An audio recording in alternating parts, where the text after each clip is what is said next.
Welcome to my November wrap-up. This one is going to be pretty brief as I didn't finish too many books in the month of November. I'm perfectly fine with that. I was actually working on some other books that I didn't finish up by the end of the month, so those will be coming in December. But overall, this was a pretty good reading month. I feel like I was really happy with what I read. There was nothing extremely disappointing or just anything that was as bad as some things I've been reading. It feels like nearly every single month I've had a book that just really sucked. But this month that's not the case. So here is the handful of books I finished in November. The first book is The Employees by Olga Ravn, translated by Marlon Aiken. This is a very strange book that is extremely fragmentary. I think if you're someone who likes a very clear plot and a destination and world building, you probably wouldn't get along with this very well. We know that we are in space and we are following a crew as they are taking in some organisms or some sort of like creatures.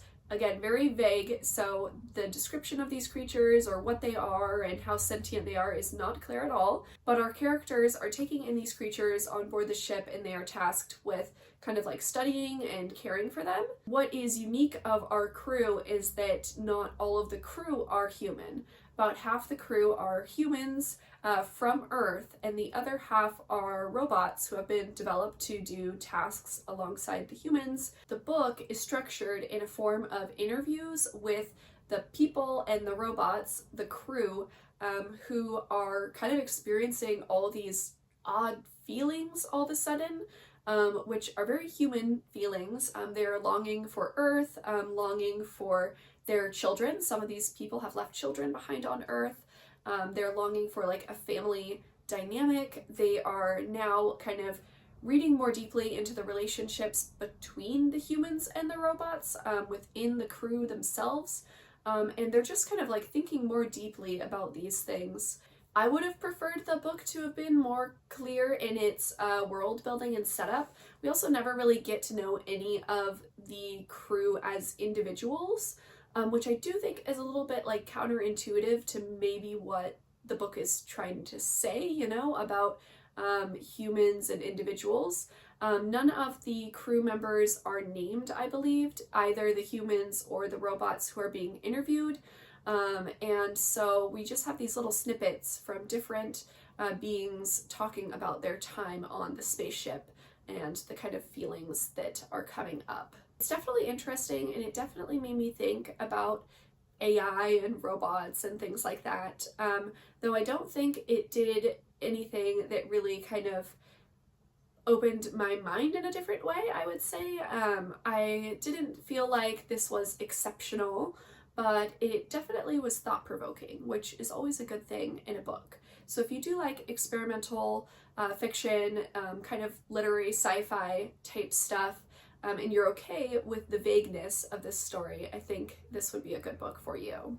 The next book I finished was Sky Full of Elephants by Cebo Campbell, and I really loved this book. This is a debut novel that came out last year that also is a literary sci-fi. This book is set in the United States and is set after this massive event has wiped out a huge portion of the population. That event was that all of the white people in the country one day walked into their nearest body of water and drowned themselves. So we are left with no white people left in the United States. This has drastically changed the power structures, just the kind of way the economy is functioning, the way movement is done throughout the country. So this is a recognizable world, but it is also very different at the same time. We follow two characters, a father who has been imprisoned for quite a long time, but due to these events is now out and working as a professor, and his daughter, who he has been estranged from because they have been separated for so long. His daughter is mixed race. Her mother was white, and she was raised with the mother after her father was incarcerated, so all she has known is a white family. And of course, the events that occurred are deeply upsetting to her because she has now lost all of her family. They all died in front of her. So a very traumatic experience for her that has left her feeling extremely isolated, and just kind of uncertain of her own identity. It feels like she had always identified strongly with her white family, and that was the community that she was raised around, and was present with, and now that community no longer exists. She has resentment toward her father, and definitely is kind of keeping her guard up, while he just really wants to kind of reconnect with her, but it's really hard to move past the ideas that she has that were so influenced by her white family that her father just doesn't, they don't see eye to eye at all. So there's tension in the relationship that makes things really difficult between the two of them, but there is also this desire to kind of maintain and rehabilitate that relationship as well. The father wants a relationship with his daughter. He feels he has missed out and was unfairly taken away from her. And the daughter at first is really just kind of using her father to allow her to get something that she wants. What she wants is to travel to a place in the South where she has heard there is a community of people who are like her. People who would like to revert to the ways of the world where there was white people living in the United States. So in a way, this is kind of a road trip story. It is a traveling story, and it is also just a story of identity, finding one's own identity, feeling proud of one's identity, righting wrongs, also acceptance and forgiveness of being wronged, and what that looks like, and a world where things are vastly different. Just the entire concept in itself is extremely thought-provoking, which is why I wanted to read the book in the first place. And I just really fell into the story, began to care so much about the characters. Even though the daughter, Sydney, is extremely frustrating in her ways and her beliefs, you still care for her and want her to come to this realization that she has a dad who cares about her and loves her deeply and is willing to do anything that she is asking him to do. After reading this book, I watched 2 author interviews with Cebo Campbell because I just wanted to hear him talk more about this concept and the story. And I watched an interview he did with Daniel Black, and then an interview he did with Jason Reynolds, both of whom are authors as well, though I haven't read any books from either of them. And the interviews just added so much. Cebo Campbell is really charming, clever in his responses. The interviewers were amazing as well. They asked very great questions, and it just added so much more to the story. If you do read this book, I totally recommend watching both of those author interviews. As this was the first book that Cebo Campbell wrote, I definitely am awaiting something more, just with how promising this initial book was in terms of concept and execution. This is definitely a storyline that will stay with me, and I would not be surprised if this ends up on my favorite books of this year. The Serviceberry by Robin Wall Kimmerer. This book was recommended by a friend of mine. Though I was familiar with Robin Wall Kimmerer, I have read Braiding Sweetgrass and have really enjoyed that book.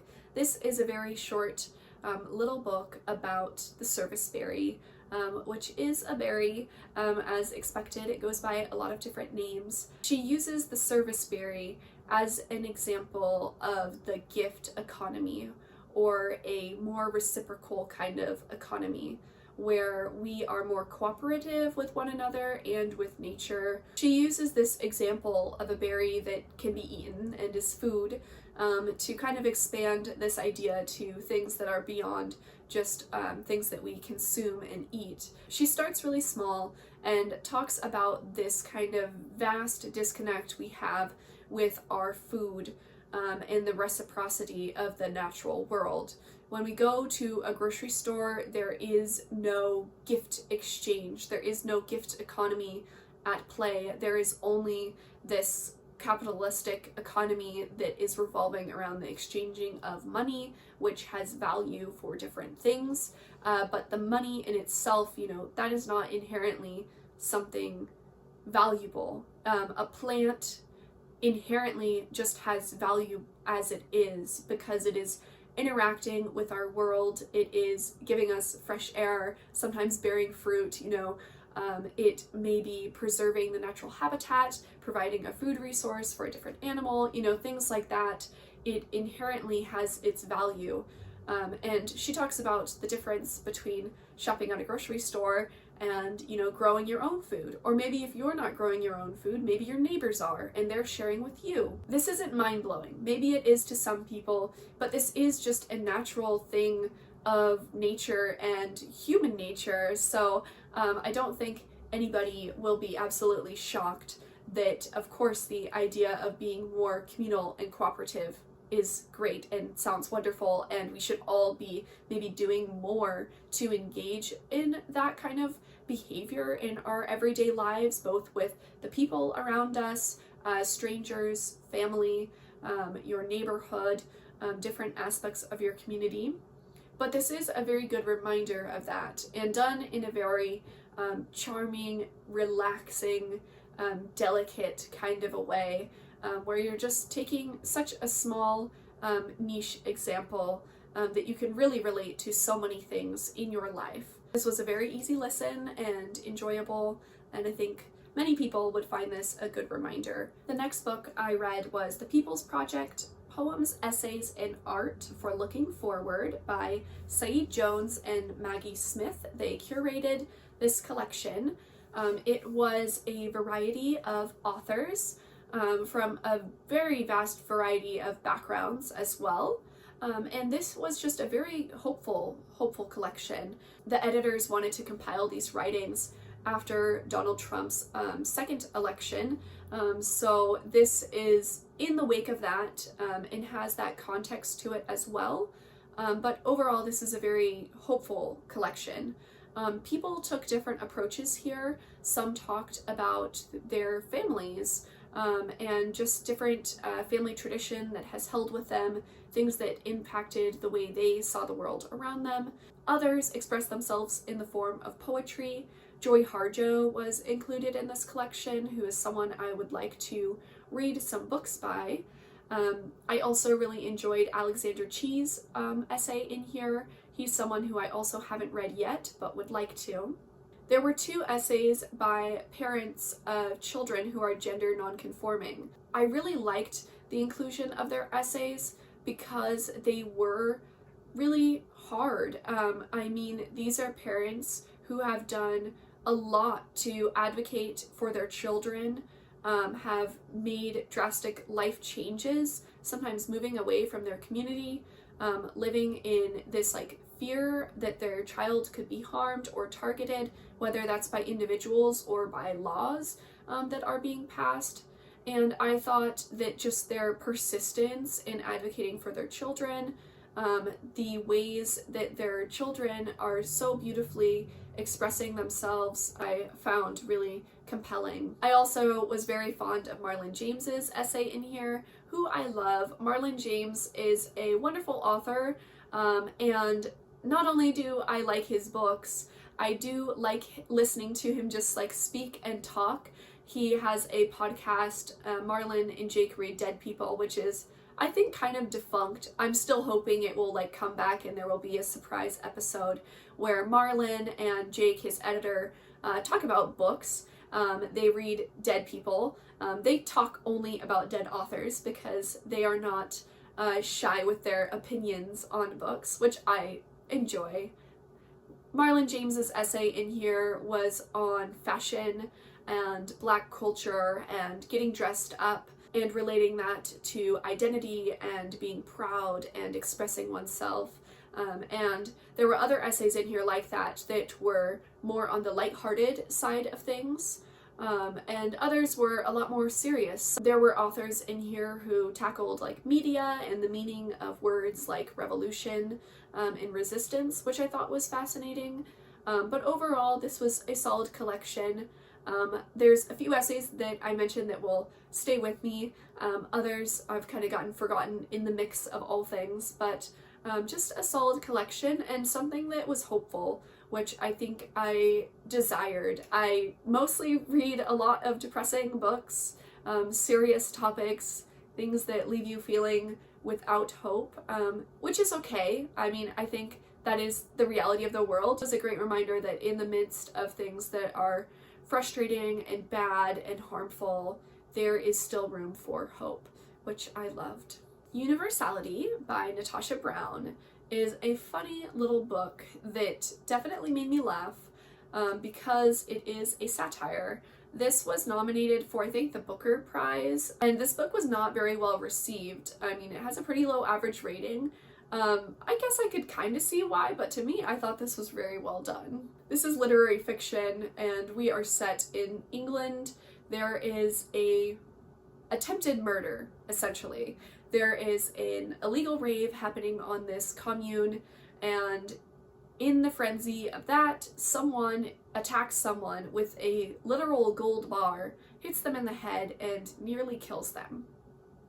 We are following a journalist who is reporting on this story, as there's lots of different kind of angles to explore here. You have the commune, the people that lived there, their ideas about communal living and how to cooperate with one another, how they view their kind of economy and exchange system differently. You also have the irony of the violence in this community that is meant to be loving and cooperative, and they're seeking restorative justice and things like that. And then you have this extreme act of violence that seems pretty random.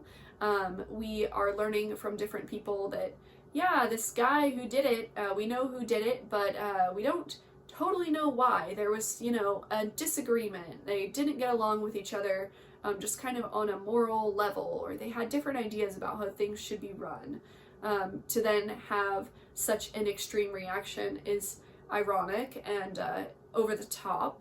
We're also critiquing media and the way this is being covered, and by who. We have another journalist who I would describe as someone maybe akin to like Candace Owens, extremely reactionary, anti-woke.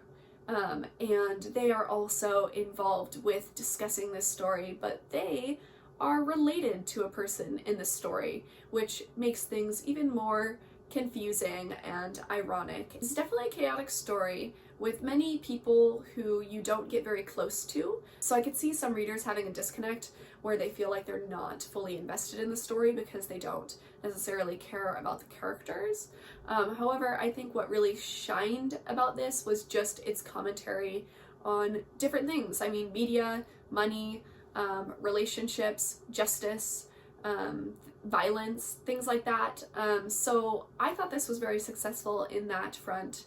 Natasha Brown's book Assembly is a book that I've been wanting to read for a very long time. I honestly didn't think I would read Universality first, but it did happen that way, and now I'm even more eager for Assembly after reading this one. The last book I finished was Skinship by Yoon Choi. I did make a dedicated video to this book, so I will send you there. But briefly, this is a short story collection. It was a debut and very strong, I thought.